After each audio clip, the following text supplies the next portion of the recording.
আসসালামু আলাইকুম রহমতুল্লাহি ওয়া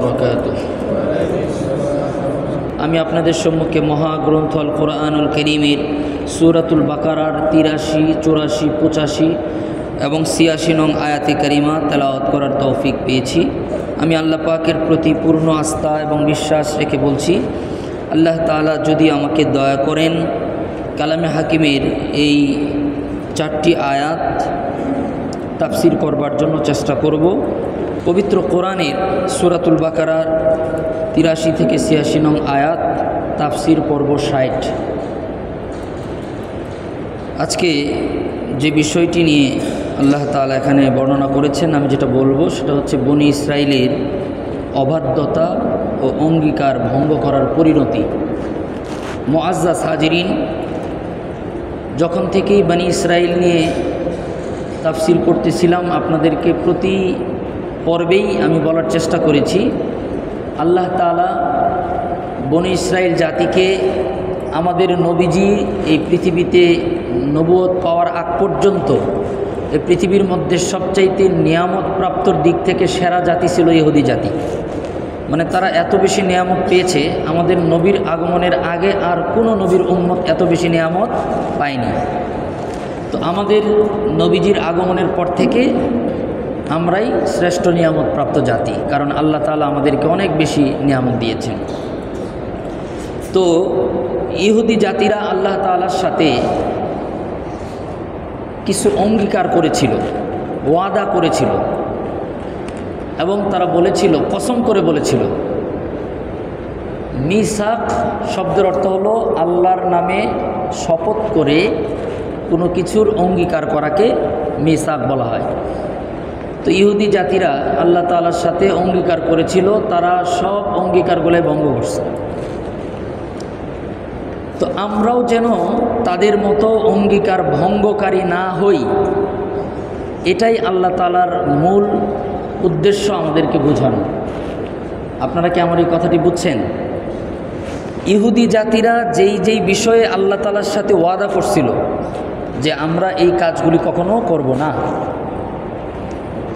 তারা প্রতিজ্ঞা করেছিল, তারা এই প্রতিজ্ঞা, এই অঙ্গীকারকে ভঙ্গ করে ফেলছে, রক্ষা করতে পারে নাই।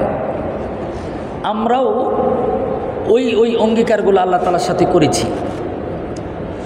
আল্লাহ পাক রব্বুল আলামিন আমাদেরকে স্মরণ করায় দিতে চায় যে ইহুদিরা আমার সাথে কৃত অঙ্গীকারকে ভঙ্গ করে তাদের যে পরিণতি হয়েছে, তোমরাও শ্রেষ্ঠ জাতি, তোমরাও যেন ওই অঙ্গীকারগুলোকে ভঙ্গ করে ইহুদিদের মতো জিল্লতির পরিণতি তোমাদের যেন না হয়, এই বিষয়ে আল্লাহ তাআলা আমাদেরকে সতর্ক করতে চেয়েছেন। সম্মানিত হাজিরিন, আমি প্রথমেই অনুবাদ করব, এরপরে অঙ্গীকারগুলোকে ইনশাআল্লাহ আপনাদের সামনে তুলে ধরার চেষ্টা করব। আল্লাহ পাক রব্বুল আলামিন পবিত্র কোরআনের সূরাতুল বাকারার 83 থেকে 86 নং আয়াতের মধ্যে আল্লাহ তাআলা বলেন, বিসমিল্লাহির রহমানির রহিম, وَإِذْ أَخَذْنَا مِيثَاقَ بَنِي إِسْرَائِيلَ। স্মরণ করেন ওই সময়কে যখন আমার সাথে অঙ্গীকার করেছিল বনি ইসরাইল সম্প্রদায়। বনি ইসরাইল মানে ইহুদি সম্প্রদায়। কি অঙ্গীকার করেছিল খুব খেয়াল করেন। আমরাও এই অঙ্গীকারগুলো আল্লাহর সাথে করছি, প্রত্যেকটাও আমরা করছি। 1 নাম্বার আল্লাহ তাআলা বলেন, لا تعبدون إلا الله وبالوالدين إحسانا وذي القربى واليتامى لا تعبدون إلا الله। তোমরা আল্লাহ ছাড়া আর কারো ইবাদত করবে না। وبالوالدين إحسانا وذي القربى واليتامى والمساكين, এবং পিতা মাতার সাথে সুন্দর ব্যবহার করবা, নিকট আত্মীয়দের সাথে সুন্দর ব্যবহার করবা। ওয়াল ইয়াতামা ওয়াল মাসাকিন, এবং এতিম এবং মিসকিনদের সাথে। ওয়াকুলু লিন্নাসি হুসনা, এবং মানুষদের সাথে সুন্দর কথা বলবা। ওয়া আকিমুস সালাতা ওয়া আতুজ যাকাত, নামাজ কায়েম করবা, যাকাত আদায় করবা। আমাদেরও নামাজ আছে, আমাদেরও জাকাত আছে, তাদেরও নামাজ ছিল, তাদেরও জাকাত ছিল। আমি আপনাদেরকে আজকে বলবো তাদের নামাজগুলা কেমন, আমাদের নামাজগুলা কেমন, তাদের জাকাত কেমন, আমাদের জাকাত কেমন। পার্থক্য আছে, কিন্তু হুকুমের দিক থেকে একই, হুকুমের দিক থেকে একই। ثم توليتم إلا قليلا منكم وأنتم معرضون। এই অঙ্গীকারগুলি করার পরে সামান্য কিছু লোক ব্যতীত তোমরা প্রত্যেকেই তোমাদের অঙ্গীকারকে ভঙ্গ করেছো, তোমরা বিমুখ হয়ে গেছো। আমার সাথে অঙ্গীকার করার পরে সেটা আর পূর্ণ করোনি। আল্লাহ তাআলা এরপরে বলেন, وَإِذْ أَخَذْنَا مِيثَاقَكُمْ لَا تَسْفِكُونَ دِمَاءَكُمْ।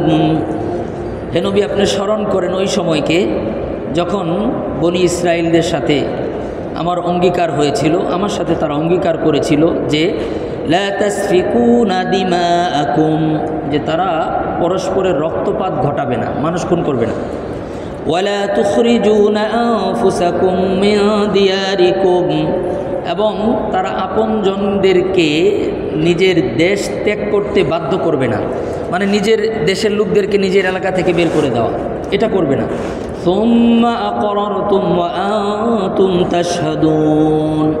আল্লাহ তাআলা বলতেছেন বনি ইসরাইলদেরকে, আমার সাথে এই অঙ্গীকারগুলো হওয়ার পরে তোমরা এটা স্বীকার করেছিলা, আর তোমরাই তো এটার সাক্ষী, তোমরা নিজেরাই তো সাক্ষী আছো।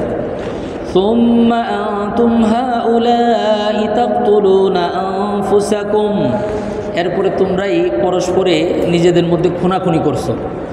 ওয়া তুখরিজুনা ফারিকাম মিনকুম মিন দিয়ারিহিম, এবং তোমরা তোমাদের নিজেদের মধ্যে হতে নিজেদের লোকদেরকে নিজেদের দেশ ত্যাগ করতে বাধ্য করেছো। তাযাহারুনা আলাইহিম বিল ইসমি ওয়াল উদওয়ান, তোমরা অন্যায় সীমা লঙ্ঘনে একে অপরকে সাহায্য করেছো। ওয়া ইয়াতুকুম উসারা তুফাদুহুম ওয়া হুম মুহাররামুন আলাইকুম ইখরাজুকুম, আর যখন তোমাদের মধ্যে কেহ বন্দী হয়ে যেত তাদেরকে তোমরা মুক্তিপণ দিয়ে মুক্ত করে নিয়ে আসতে, অথচ তাদেরকে দেশ ত্যাগ করাই তোমাদের জন্য নিষিদ্ধ ছিল, হারাম ছিল। আফাতুমিনুনা বিবা'দিল কিতাবি ওয়া তাকফুরুনা বিবা'দ, তাহলে কি তোমরা এই তাওরাত কিতাবের আংশিক মানো আর আংশিক মানো না? ফামা জাযাউ মান ইয়াফআলু যালিকা মিনকুম, আর এই সমস্ত প্রতিশ্রুতি ভঙ্গ করার যে পরিণতি সেটা কি হবে? ইল্লা খিজিয়ুন ফিল হায়াতিদ দুনিয়া, দুনিয়াতে তোমরা লাঞ্ছিত হবে। ওয়া ইয়াউমাল কিয়ামাতি ইউরাদ্দুনা ইলা আশাদ্দিল আযাব, আর কিয়ামতের দিন তোমাদেরকে কঠিন শাস্তি দেওয়া হবে। ওয়ামাল্লাহু বিগাফিলিন আম্মা তা'মালুন, আর তোমরা যা করো সব কিছুর ব্যাপারে আল্লাহ তাআলা খবর রাখেন। উলাইকাল্লাযীনা ইশতারাউল হায়াতাদ দুনিয়া বিল আখিরাহ, এই সমস্ত লোকেরা আখিরাতের বিনিময়ে দুনিয়াকে ক্রয় করে নিয়েছে। ফালা ইউখাফফাফু আনহুমুল আযাব, তাদের শাস্তি একটুও হালকা করা হবে না। ওয়ালা হুম ইউনসারুন, আর তাদের কোনো সাহায্যও করা হবে না। এটা হচ্ছে সরল অনুবাদ। সরল অনুবাদ যারা উলামা একরাম আছেন তারা বুঝে ফেলছেন, কিন্তু আপনাদেরকে আমি তাফসির এর আন্দাজে বললে তখন আপনারা ক্লিয়ার হবেন বিষয়টা। সম্মানিত হাজিরিন, এখানে প্রথম কথা হলো ইহুদি জাতি আল্লাহ তাআলার সাথে যে অঙ্গীকার করেছিল এই অঙ্গীকারগুলি তারা ভঙ্গ করেছে। প্রথম অঙ্গীকারগুলো কি কি আল্লাহ তাআলা এই আয়াতের মধ্যে বলেছেন, وَإِذْ أَخَذْنَا مِيثَاقَ بَنِي إِسْرَائِيلَ, আমাদের নবীকে ইহুদি জাতির এই ঘটনা, এই প্রতিশ্রুতির বিষয়বস্তুগুলি তুলে ধরার উদ্দেশ্য একটাই, আমরা যেন তাদের মতো প্রতিশ্রুতি ভঙ্গ না করি। এক, লা তা'বুদুনা ইল্লাল্লাহ, যে তোমরা আল্লাহ ছাড়া আর কারো ইবাদত করবে না, অর্থাৎ শিরিক করা যাবে না। আমরাও কিন্তু আল্লাহ তাআলার সাথে এটা প্রতিশ্রুতি করছি। সূরা আরাফের 172 নম্বর আয়াতের মধ্যে আছে। আল্লাহ পাক রব্বুল আলামিন হযরতে আদম আলাইহিস সালামকে সৃষ্টি করার পরে, আদম আলাইহিস সালামের দেহ তো আর আপনার আমার মতো ছিল না, এটা মোটামুটি 70 গজ লম্বা। এই বাংলা লিঙ্কের যে টাওয়ার আছে না গ্রামীণ ফোনের, এই টাওয়ারগুলো মাটির থেকে উঁচা যত বড়, হযরতে আদম আলাইহিস সালামের দেহটা এরকমই উঁচা লম্বা ছিল। ওনার পৃষ্ঠদেশ থেকে, এই পাঁজরের নিচের অংশ থেকে ছোট্ট ছোট্ট পিপিলিকার মতো ছোট ছোট, রাসূলুল্লাহ সাল্লাল্লাহু আলাইহি ওয়াসাল্লাম বলছেন যে পিঁপড়ার যে বাচ্চা থাকে একেবারেই ক্ষুদ্র ক্ষুদ্র, এরকম পৃষ্ঠদেশ থেকে আল্লাহ তাআলা কুদরতে সমস্ত রূহকে আল্লাহ তাআলা একসাথে বের করতেন। সুবহানাল্লাহ। সেখানে আপনিও ছিলেন, আমিও ছিলাম। আল্লাহ পাক রব্বুল আলামিন ওই সময় আমাদের কাছে একটা প্রতিশ্রুতি নিয়েছিলেন। আল্লাহ তাআলা সমস্ত রূহকে জিজ্ঞেস করেছিলেন, আলাস্তু বিরব্বিকুম, আমি কি তোমাদের রব না? তখন সমস্ত রূহরা, আমরা সবাই বলছিলাম ক্বালু বালা, হ্যাঁ আপনি আমাদের রব। এজন্যে রুবুবিয়তের পরিচয় আমরা যখন নামাজের মধ্যে দাঁড়াই, দেখেন নামাজের শুরুতেই আমরা সূরা ফাতিহা পড়ি, তাই না? মেন কাজ তাকবীরে তাহরিমা বাঁধার পরে হলো কি? সূরা ফাতিহা। সূরা ফাতিহার মধ্যে প্রথমে পড়ি আলহামদুলিল্লাহি রাব্বিল আলামিন। মুফাসসিরিন ইকরামরা লিখেন, রূহের জগতের মধ্যে রব্বে কারীম যখন মানুষদেরকে জিজ্ঞেস করেছিল আলাস্তু বিরব্বিকুম, আমি কি তোমাদের রব না? তখন সমস্ত মানুষ বলেছিল ক্বালু বালা, আপনি আমাদের রব। এই যে আল্লাহর কাছে ওয়াদা করেছিলাম আপনি আমাদের রব, এটা প্রমাণ দেওয়ার জন্য দৈনিক 5 ওয়াক্ত নামাজের মধ্যে আমরা কিয়ামরত অবস্থায় দাঁড়ায় বলি রব্বিল আলামিন। আবার যখন রুকুতে যাই সুবহান রাব্বিয়াল আযীম। এখানে অন্য তাসবিহ হতে পারত। আল্লাহ পাক রব্বুল আলামিন আপনার আমার নবীর মাধ্যমে আমাদেরকে শিখায় দিলেন, ও মুসলমান, রুকুতে যায় তোমরা প্রমাণ দাও। ওই যে রূহের জগতে বলছিলা ক্বালু বালা, আপনি আমাদের রব, রুকুতে গিয়েও বলো রব্বিল আযীম। আবার সেজদার মধ্যে গিয়াও সুবহানা রব্বিয়াল আ'লা, সেখানেও আমরা রব্বে কারীমের পরিচয় দেই। ওই যে রূহের জগতের মধ্যে আল্লাহ রাব্বুল আলামিন যে আমাদের রব বলে যে ওয়াদা করেছিলাম, এটার প্রমাণ দেওয়ার জন্য সেজদাতে গিয়েও রবের পরিচয়, রুকুতে গিয়েও রবের পরিচয়, কিয়ামরত অবস্থাও রবের পরিচয় দিতে হয়। উলামায়ে কেরামরা বলেন আল্লাহ আমাদের রব, এটা আমরা রূহের জগতে আল্লাহর সাথে আমরা ওয়াদা করে এসেছিলাম, এটা একটা অঙ্গীকার ছিল। এজন্যে রব্বুল আলামিন বলেন বনি ইসরাঈলদেরকে, ইয়া বনি ইসরাঈল লা তা'বুদুনা ইল্লাল্লাহ, ও বনি ইসরাঈল তোমরা কখনো আল্লাহ পাক রব্বুল আলামিন ব্যতীত আর কারো ইবাদত করবে না। কিন্তু বনি ইসরাঈল সম্প্রদায় তারা আল্লাহ পাক রব্বুল আলামিনের সাথে ওয়াদা ভঙ্গ করে তারা বলেছিল, সূরা তাওবার 30 নম্বর আয়াতের মধ্যে আল্লাহ তাআলা বলেন, ওয়াকালাতিল ইয়াহুদু উযাইর ইবনুল্লাহ, ইহুদিরা বলে উযাইর আলাইহিস সালাম আল্লাহর ছেলে, নাউজুবিল্লাহ বলেন। আর নাসারারা বলে ওয়াকালাতিন নাসারা মাসীহ ইবনুল্লাহ, নাসারারা বলে ঈসা আলাইহিস সালাম আল্লাহর ছেলে, আর ইহুদিরা বলে উযাইর আলাইহিস সালাম আল্লাহর ছেলে। আর মুসলমানরা বলে লাম ইয়ালিদ ওয়া লাম ইউলাদ ওয়া লাম ইয়াকুল লাহু কুফুয়ান আহাদ, আল্লাহর কোনো সন্তান নাই, আল্লাহর পিতামাতাও নাই, তিনি কারো থেকে জন্মগ্রহণ করেননি, তিনিও কাউকে জন্ম দেননি। এটাই মুসলমান আর ইহুদি আর নাসারাদের মধ্যে একটা পার্থক্য।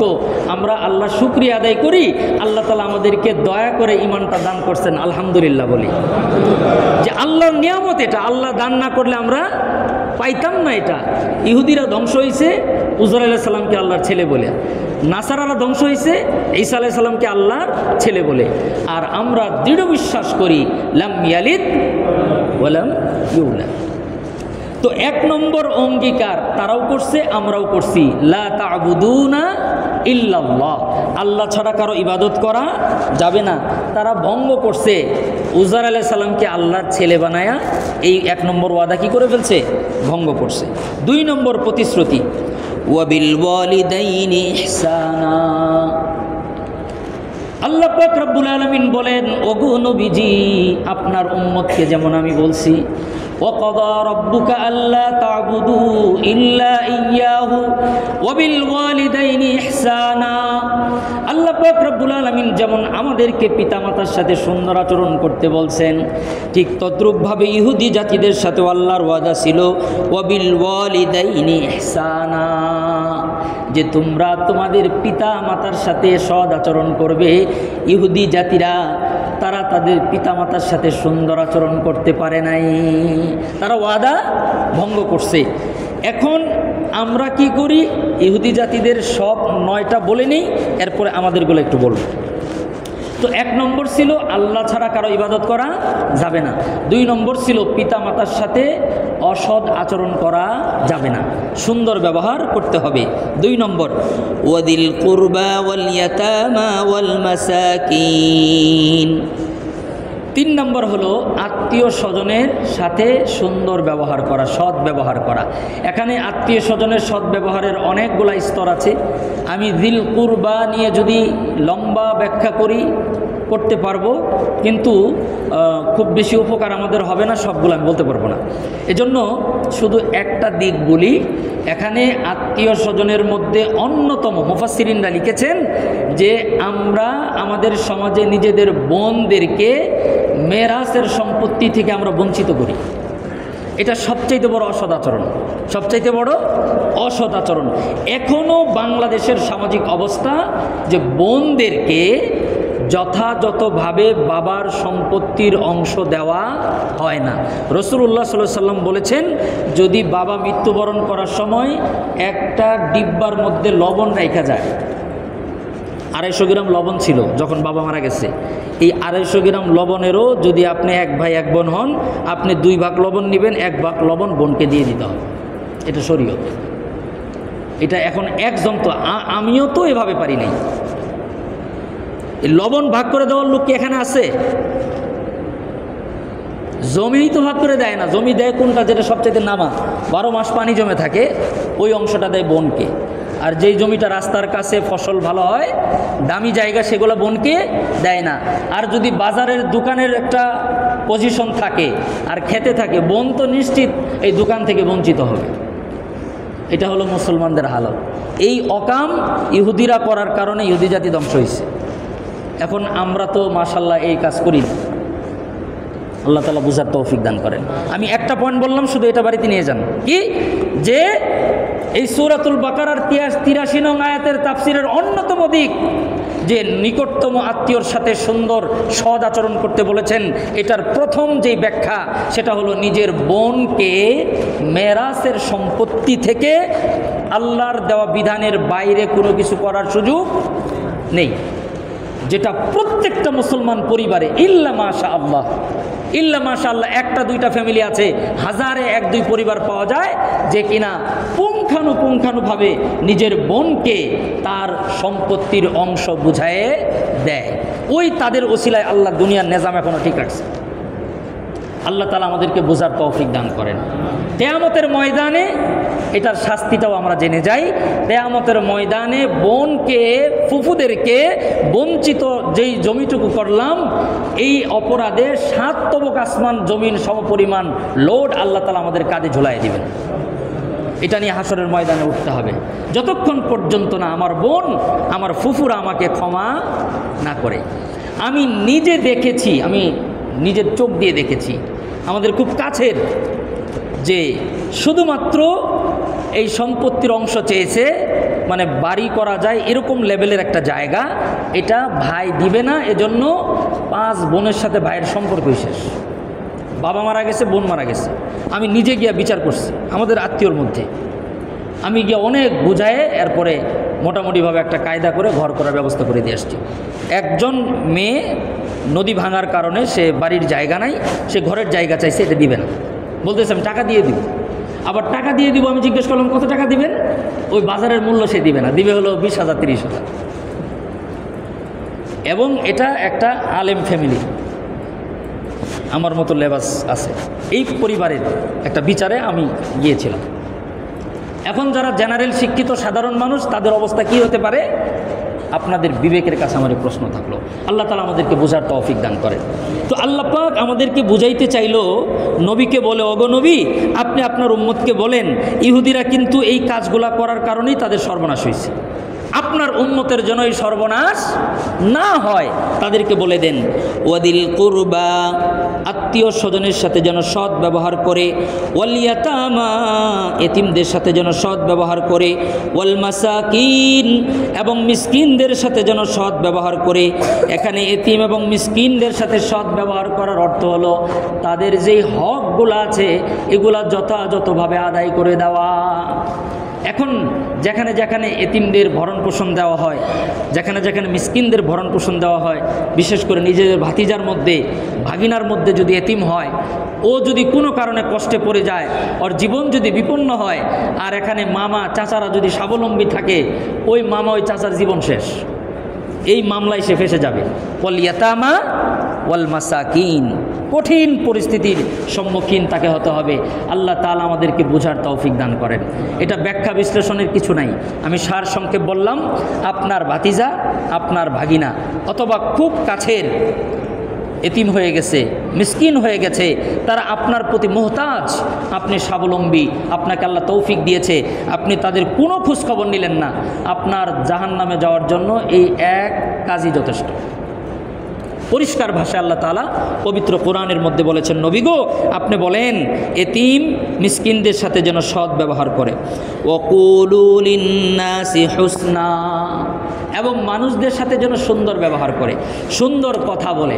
সুন্দর কথা বলার একটা অর্থ তো আমরা বুঝি যে মানুষের সাথে যে কথাগুলো বলবো, আমাদের কথার ধরন যেন সুন্দর হয়, এটা একটা ব্যাখ্যা।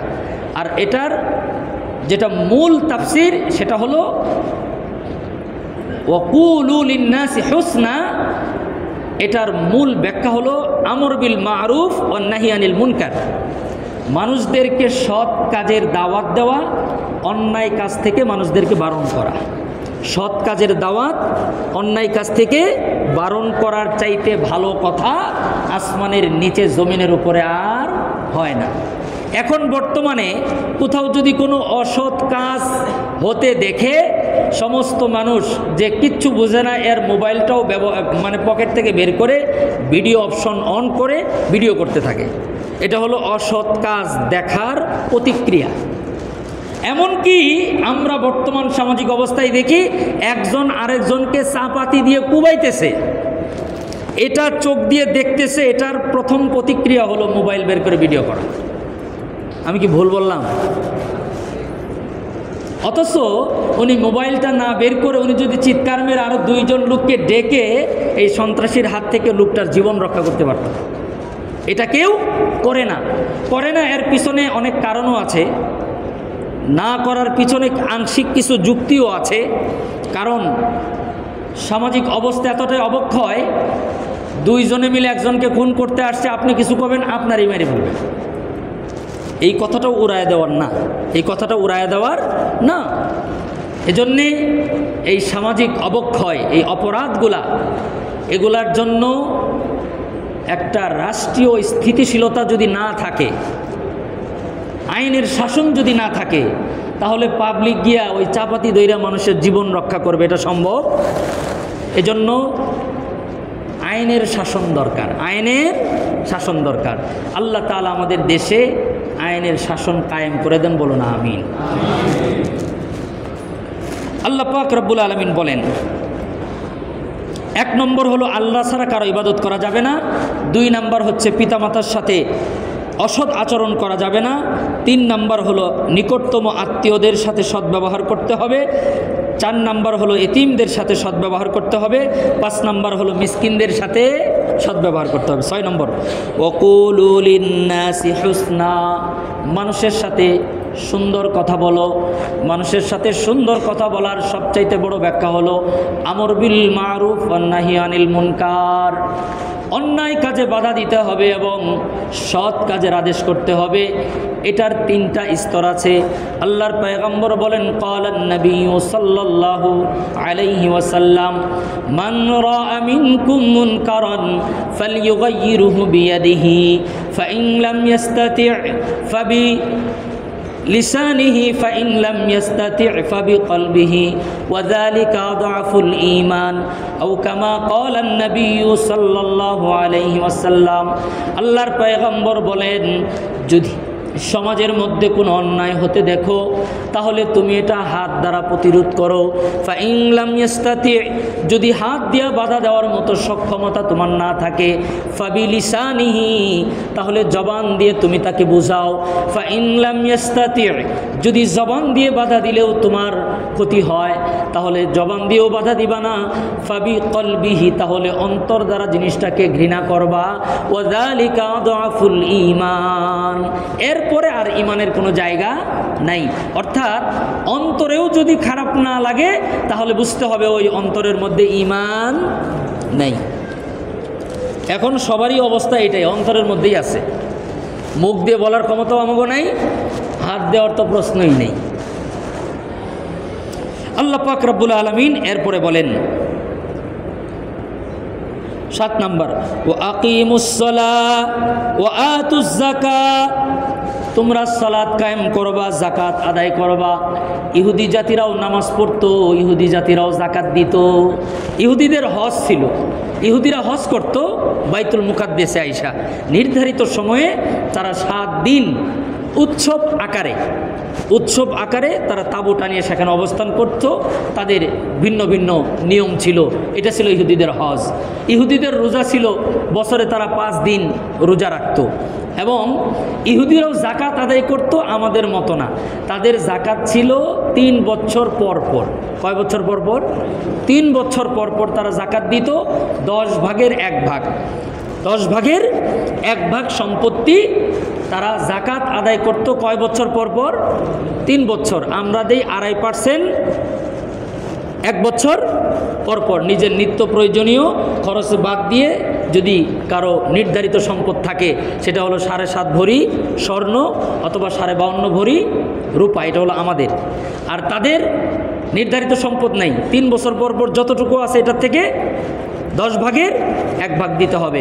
একটা কথা মনে রাখবেন, আমি বলেছিলাম সমস্ত নবীরাই ইসলামের উপরে ছিল। শেষ নবীকে আল্লাহ তাআলা এই দিনটাকে পূর্ণাঙ্গ রূপ দিয়েছেন। এর আগে বাড়াবাড়ি ছিল, সারাসারি ছিল। যেমন মূসা আলাইহিস সালামের শরীয়তের মধ্যে ছিল কাপড়ের মধ্যে নাপাক লাগলে ওইটা আর পাক করার কোনো ব্যবস্থা ছিল না, এটা কেটে ফেলা লাগতো। প্রস্রাব লাগছে, পায়খানা লাগছে, আরও কোনো নাপাক লাগছে, এটা ধুইলে আর পবিত্র হবে না, এটাকে কেটে ফেলতে হবে। এজন্য ওই শরীয়তের লোকেরা অধিকাংশ সময় নগ্ন হয়ে থাকতো, নগ্ন হয়ে গোসল করত। তাদের কাপড়গুলো অনেক যত্নের সাথে রাখতে হইতো। একটু অনিচ থেকে বিষ হইলেই তো নাপাক হয়ে গেলে কেটে ফেলতে হবে। আল্লাহ তাআলা এই উম্মতকে দিয়েছেন যতই নাপাক লাগুক এটা ধুইলেই পবিত্র হয়ে যায়। সুবহানাল্লাহ বলে। তো তাদের যাকাত এরকম ছিল, তাদের নামাজ ছিল আমরা যেমন কিয়াম করি, এরপরে রুকু করি, এরপরে সেজদা করি, এরপরে আবার বৈঠক করে সালাম ফিরাই। তারা ছিল প্রথমে দাঁড়াইতো, এরপরে ডাইরেক্ট সেজদায় যাইতো, এরপরে উপর হয়ে শুয়ে পড়তো। আমাদের কাছে শুনলে একটু হাসি হাসি মনে হয়। তারা কিয়াম করত, সেজদা করত আর শুয়ে পড়ত। এটা ছিল তাদের নামাজের নিয়ম। এবং অধিকাংশ মুফাসসিরিনরা বলছেন যে তারা কয় ওয়াক্ত নামাজ পড়তো এটা সুস্পষ্ট দালিলিকভাবে পাওয়া যায় না। কোনো কোনো বর্ণনায় পাওয়া যায় তারা 3 ওয়াক্ত নামাজ পড়তো, কোনো কোনো বর্ণনায় পাওয়া যায় তারা 3 ওয়াক্ত নামাজ পড়তো।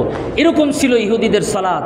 আর আল্লাহ পাক রব্বুল আলামিন আমাদের নামাজটাকে সমস্ত নবীদের নামাজের পূর্ণাঙ্গ রূপ দিয়ে 5 ওয়াক্ত নামাজ আল্লাহ আমাদেরকে দান করেছেন। সুবহানাল্লাহ। আল্লাহ পাক রব্বুল আলামিন বলেন, ওগো নবীজি ইহুদিরাও আমার সাথে ওয়াদা করেছিল আকিমুস সালাত, তারা নামাজ কায়েম করবে, ওয়া আতুজ যাকাত, এবং যাকাত আদায় করবে।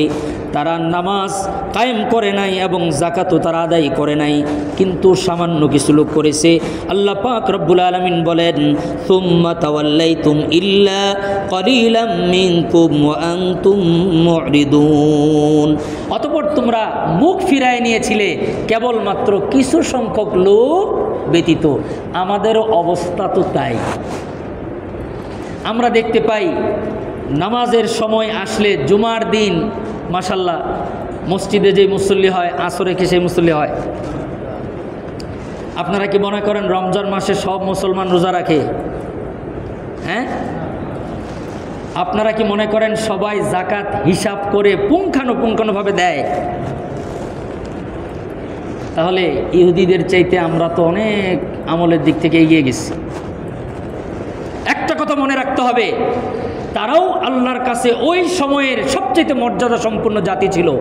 এই অকাম করার কারণে নামাজ পড়বে বলে ওয়াদা করেছিল, পড়েনি। যাকাত আদায় করবে বলে ওয়াদা করেছিল, করেনি। হজ করবে বলে প্রতিশ্রুতি দিয়েছিল, তাও করেনি। এগুলা না করার কারণেই তো তাদের এই পরিণতি। তারা চিরপথভ্রষ্ট হয়ে গেছে শয়তানের মতো। আজকে আমরাও তো নামাজ পড়ি না, আমরাও তো রোজা রাখি না, আমরাও তো হজ, বহুত লোকের হজ ফরজ হয়েছে, হজ করে না। আল্লাহ তাআলা আমাদেরকে বুঝার তৌফিক দান করেন। এরপরে আল্লাহ তাআলা বলেন, وَإِذْ أَخَذْنَا مِيثَاقَكُمْ لَا تَسْفِكُونَ دِمَاءَكُمْ وَلَا تُخْرِجُونَ أَنفُسَكُمْ مِنْ دِيَارِكُمْ। আল্লাহ পাক রব্বুল আলামিন বলেন 8 নম্বরে বলেন, وَإِذْ أَخَذْنَا مِيثَاقَكُمْ, ওগো নবীজি আপনি স্মরণ করেন ওই সময়কে যখন ইহুদিরা আমার সাথে প্রতিশ্রুতিবদ্ধ হয়েছিল যে লা তাসফিকুনা দিমাআকুম, যে পরস্পরে কখনো রক্তপাত ঘটাবে না, মানুষ খুন করবে না। আর আমাদের মুসলমানদের হালত, অন্যদের কথা বাদ দিলাম, মুসলমানদেরকে এমন দিন গড়ে যায় না যে বাংলাদেশের দৈনিক পত্রিকাগুলিতে 1-2টা খুনের ঘটনা না ঘটে। আমি গড়ে বলছি, একদিন না ঘটলে আরেকদিনে একদিনে 1 ডজন করে পুষায় দেয়। মুসলমানের হাতে রক্ত নিরাপদ না। আল্লাহ রাসূল সাল্লাল্লাহু আলাইহি ওয়াসাল্লাম বলেছিলেন, রক্ত তো নিরাপদই না, ওই ব্যক্তি মুসলমান না যার হাত এবং জবান থেকে অপর মুসলমান নিরাপদ না। এটা সহিহ হাদিস, বুখারীতেও আছে, মুসলিমও আছে। রাসূলুল্লাহ সাল্লাল্লাহু আলাইহি সাল্লাম বলেন, ওই ব্যক্তি মুসলমান না যার জবান এবং হাত থেকে অপর মুসলমান নিরাপদ না। এটা আমরা ওয়াদাবদ্ধ। যারা লা ইলাহা ইল্লাল্লাহ মুহাম্মাদুর রাসূলুল্লাহ পড়ছেন, তার জবান এবং তার হাত দ্বারা অন্য মুসলমানের ক্ষতি হতে পারে না। কিন্তু আমরা কি দেখতে পাই, ইহুদিরাও যা করছে আমরাও তাই করতেছি। ওয়ালা তুখরিজুনা আনফুসাকুম মিন দিয়ারিকুম, আল্লাহ পাক রব্বুল আলামিন বলেন, ওগো নবীজি ওয়ালা তুখরিজুনা আনফুসাকুম মিন দিয়ারিকুম, ইহুদিদের সাথে আমার আরেকটা প্রতিশ্রুতি ছিল যে নিজেদের লোকদেরকে নিজেদের দেশ থেকে বের করে দিবে না। এখনকার রাষ্ট্রীয় ব্যবস্থাপনা আর ওই সময়ের রাষ্ট্রীয় ব্যবস্থাপনা এক ছিল না। এটা অনেক লম্বা ব্যাখ্যা সাপেক্ষ কথা। ওই সময় গোত্রীয় শাসন ব্যবস্থা ছিল। এক গোষ্ঠী আরেক গোষ্ঠী, গোষ্ঠী বুঝেন তো, বংশ, গোত্র, আউস গোত্র, খাজরাজ গোত্র, বনি নজির গোত্র, বনি কুরাইজা গোত্র। এক একটা গোত্রের একজন নেতা, উনি যা বলবে সেটাই আইন, উনি যা বলবে সেটাই হবে। এভাবে ছিল তখনকার সামাজিক এবং রাষ্ট্রীয় নীতি। এখনকার রাষ্ট্রীয় নীতি আর আগের রাষ্ট্রীয় নীতি কিন্তু এক না। শুধু এতটুকু বললাম, বুঝে নিন। আল্লাহ পাক রব্বুল আলামিনের পরে বলেন, সুম্মা আকরারতুম ওয়া আনতুম তাশহাদুন, ইহুদিরা আল্লাহ তাআলার সাথে এই 9টা বিষয় ওয়াদা করছিল যে খুনাখুনিও করবে না, দেশ থেকে মানুষকে নিজেদের লোকদেরকে বের করেও দিবে না। সুম্মা আকরারতুম, এরপরে এটা তারা স্বীকার করে নিয়েছিল। ও আনতুম তাশহাদুন, এবং নিজেরাই বলছিল যে আমরা কথা দিলাম আল্লাহ, আমরা ওয়াদা করলাম, আমরা নিজেরা সাক্ষী হয়ে গেলাম, এই ওয়াদার ভঙ্গ করব না, কিন্তু তারা ভঙ্গ করে ফেলেছিল। এরপর আল্লাহ তাআলা বলেন সুম্মা আনতুম হাউলাই তাকতুলুনা আনফুসাকুম, এরপরে তোমরা নিজেরাই খুনাখুনি করছো। ওয়া তুখরিজুনা ফারিকাম মিনকুম মিন দিয়ারিহিম, তোমরা তোমাদের এক অংশকে নিজেদের দেশ থেকে বের করে দিয়েছিলা। এখানে দেশের অর্থ তো বুঝছেন, দেখবেন আমাদের শহরের লোকেরাই বলে তোমার দেশের বাড়ি কোথায়, বলে না? তখন বলে দেশের বাড়ি আমার জামালপুর, আরেকজন বলে দেশের বাড়ি আমার শেরপুর, আরেকজন বলে দেশের বাড়ি রংপুর, আরেকজন বলে বরিশাল, কুমিল্লা, এইভাবে বলে। আসলে তো এটা নিজের দেশ থেকেই তার দেশের বাড়ি বলে, এই ধরনের ব্যাপার। এখানে মুফাসসিরিন ইকরামরা স্পষ্ট ভাষায় লিখেছেন মদিনায় দুইটা গোত্র ছিল। আজকে আমি আলোচনা শেষ করতে পারবো না, বাকি তাফসীরটা আগামী জুমায় করব, আমি শেষ করে দিচ্ছি। মদিনায় দুইটা মুশরিক পুরনো গোত্র ছিল, একটা হলো আউস আর একটা হলো খাজরাজ। এই আউস এবং খাজরাজ এরা মুশরিক ছিল, অগ্নি পূজা এবং মূর্তি পূজারী ছিল। আর মদিনার উপকণ্ঠে দুটি ইহুদি জাতি বসবাস করত, একটা হলো বনু কুরাইজা আর একটা হলো বনু নাজির। একটা হলো বনু কুরাইজা আর একটা হলো বনু নাজির। এই বনু কুরাইজা বনু নাজির এই দুইটা ছিল ইহুদি গোত্র। বনু কুরাইজা বনু নজিরের মধ্যে যুদ্ধ ছিল, আর আউস এবং খাজরাসের মধ্যেও যুদ্ধ ছিল। এদিকে আউসের সাথে বনু কুরাইজার একটা মিত্রভাব ছিল, ওদিকে খাজরাজের সাথে বনু নজিরের একটা মিত্রভাব ছিল। যখন আউসের সাথে খাজরাজের যুদ্ধ লাগতো তখন বনু কুরাইজা আউসকে সমর্থন করত, খাজরাজ করত বনু নাজিরকে সমর্থন করত। এই সমর্থন করতে গিয়া যখন যুদ্ধের মধ্যে কিছু লোক বন্দী হতো, তখন এদিকে ইহুদি কিন্তু বিরোধিতা করতেছে। আপনার বনু কুরাইজা করতেছে আউস গোত্রের সাথে, ওরা হলো মুশরিক। এদিকে বনু নাজির করতেছে খাজরাজ গোত্রের সাথে, এরা হলো ইহুদি, ওরা হলো মুশরিক। এখন এক ইহুদি মুশরিকদের বন্ধুত্ব ঠিক রাখতে গিয়ে আরেক ইহুদিদের সাথে বিরোধিতা করতেছে। আল্লাহ তাআলা এই আয়াতের মধ্যে বুঝাইলেন, ইহুদিরা তোমাদেরকে না বলছিলাম যে নিজেরা পরস্পরে খুনাখুনি করবা না, দেশ ত্যাগ করে দিবা না? অথচ তারা করতো কি, নিজেদের লোকদেরকে দেশ থেকে বের করে দিত, ঘর বাড়ি ভাঙচুর করে দিত, খুন খারাপি করত। অপর দিকে তাদের কোনো লোক যদি অ্যারেস্ট হতো তাদের শত্রুদের হাতে, তখন আবার বনু নাজির আর বনু কুরাইজা একত্র হয়ে টাকা উঠায়ে মুক্তিপণ দিয়ে লোকগুলাকে মুক্ত করে আনতো। আল্লাহ তাআলা তাদের সাথে প্রতিশ্রুতি করেছিলেন যে দেশ ত্যাগ করবা না, খুনও করবা না, এবং যদি কেউ বন্দী হয় তাকে মুক্ত করবা। এই একটা তারা মানছে। কেউ যদি বন্দী হতো তাকে মুক্ত করে আনতো, অপরদিকে ওই লোকগুলাকে তারা খুন করত, আবার বাড়ির থেকে বের করে দিত। আল্লাহ তাআলা বলেন আফাতুমিনুনা বিবাদিল কিতাব, আমার একটা হুকুম মানলা আর দুইটা মানলা না, তোমরা কি আমার এই কিতাবের আংশিক মানো আর আংশিক মানো না? মুআজ্জাজ হাজিরিন, আল্লাহ পাক রব্বুল আলামিন পবিত্র কোরআনের মধ্যে এ কথাটাই বলেছিলেন। আল্লাহ তাআলা বলেন সুম্মা আনতুম হাউলাই তাকতুলুন, এরপরে তোমরা পরস্পরে খুন খারাপি করছো। ওয়া তুখরিজুনা ফারিকাম মিনকুম মিন দিয়ারিহিম, এবং তোমরা পরস্পরে ঘর থেকে বের করে দিয়েছো। তাযাহারুনা আলাইহিম বিল ইসমি ওয়াল উদওয়ান, তোমরা অন্যায় এবং গুনার কাজ দ্বারা একজন আরেকজনকে সাহায্য করছো অন্যায় কাজে। কি কাজে? অন্যায় কাজে। ওয়া ইয়াতুকুম উসারা তুফাদুহুম ওয়া হুম মুহাররামুন আলাইকুম ইখরাজুকুম, আবার কেউ বন্দী হলে তাকে মুক্ত করে আনতা। অথচ আমি তো বলছিলাম এই খুন খারাপিও করা যাবে না, দেশ ত্যাগও করে দেওয়া যাবে না, এরপরে কেউ বন্দী হলে তোমরা মুক্ত করতে। আল্লাহ তাআলা বলেন যারা এরকম করছে তারা কি কিতাবের কিছু অংশ মানে আর কিছু অংশ মানে না? এমন যদি হয় ফামা জাযাউ মান ইয়াফআলু যালিকা, যারা এই কাজগুলি করবে তাদের প্রতিদান হবে ইল্লা খিজউন ফিল হায়াতিদ দুনিয়া, দুনিয়াতে হবে তারা অপমান, ওয়া ইয়াউমাল কিয়ামা, আর আখিরাতে তাদের জন্য রয়েছে কঠিন শাস্তি। মুআজ্জাজ হাজিরিন, ইহুদি জাতিরা 9টা বিষয় অঙ্গীকার করে প্রতিটা বিষয়ে অঙ্গীকার ভঙ্গ করেছে। এই কারণে তাদের পরিণতি দুনিয়াতে তারা অপমানিত, পৃথিবীর মধ্যে জাতিগতভাবে সবচাইতে অসম্মানিত জাতি হলো ইহুদি জাতি। এবং ইহুদিরা কি পরিমাণের মায়ের খাইছে এই পৃথিবীতে, আপনারা যদি পিছনের ইতিহাস দেখেন, তারা এখন মুসলমানদের মারতেছে, এটা তো বিশাল বড় জুলুম করছে, কোনো সন্দেহ নাই। কিন্তু তারা অভিশপ্ত জাতি হওয়ার কারণে সব সময় মার খাইছে, এবং এই পৃথিবী সাক্ষী থাকবে ইহুদি জাতি আবারও চূড়ান্ত মায়ের খাবে, এটার জন্য নিজেদেরকে উপযুক্ত করতেছে। মুআজ্জাজ হাজিরিন, আমরা যেন ওই অপরাধগুলো না করি, আমাদেরও পরিণতি যেন তাদের মতো না হয়। আল্লাহ তাআলা আমল করার তৌফিক দান করেন।